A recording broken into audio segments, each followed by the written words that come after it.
We're in this season where every time there's a disaster, it troubles me. I put it on my Facebook. It really stirs people up. I think I enjoy it, actually. I don't know if it's the need for attention or if it's just what it is, but it's still in my life. But I'm not sure it's healthy, but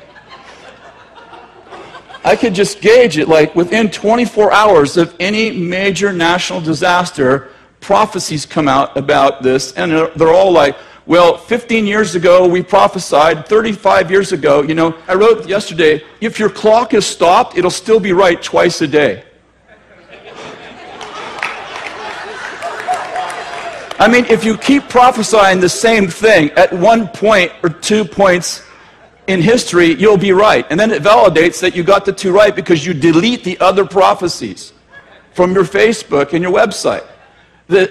You know the definition of stupidity? Doing the same thing the same way and thinking you're going to have a different outcome. I mean, we went through this with Y2K. I mean, the days, some of you maybe don't remember this, or maybe you didn't know the Lord in those days, but I mean, we went through this terrible stress through the days leading up to Y2K because many, even in our own tribe, were trying to get us to store food and become a refuge center for all the people and, get generators. And I think that, at some point, we have to realize, like, okay, Y2K, you got that wrong. Okay? You got it wrong. Okay, let's just say, I know the reason why you got it wrong is because people prayed and changed your prophecy. But these are the prophecies you've had many times. So either you have very good prayers or your prophecies just suck.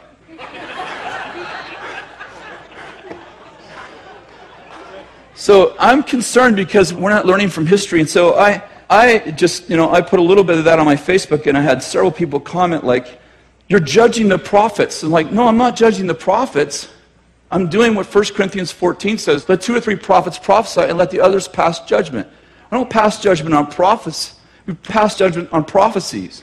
Listen, it's not wrong to take a prophecy and say, I don't agree with that.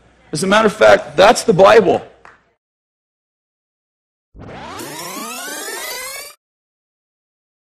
Listen, it's not wrong to take a prophecy and say, I don't agree with that. As a matter of fact, that's the Bible. So we're not supposed to judge people. See, in the Old Testament, we judge people and nations. In the New Testament, we judge prophecy. And so it doesn't mean, someone wrote me and said, which false prophets are you talking about? I'm not talking about any false prophet. I never said anybody was a false prophet because they got a bad word. I'm not saying anyone's a false prophet. I'm just saying, listen, real prophets are still supposed to have their words judged. So if you're going to put them out there publicly, if you're not going to get private judgment, if you're going to put the word out there publicly, then you're going to get public judgment of the prophetic words, which in my mind is right to say, I don't agree with that word. And that doesn't mean I don't like you.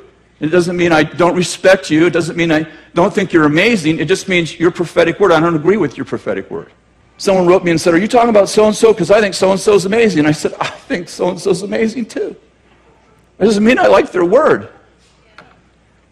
I think there needs to be some sort of separation between, hey, what you just did I don't think is okay, but you're amazing.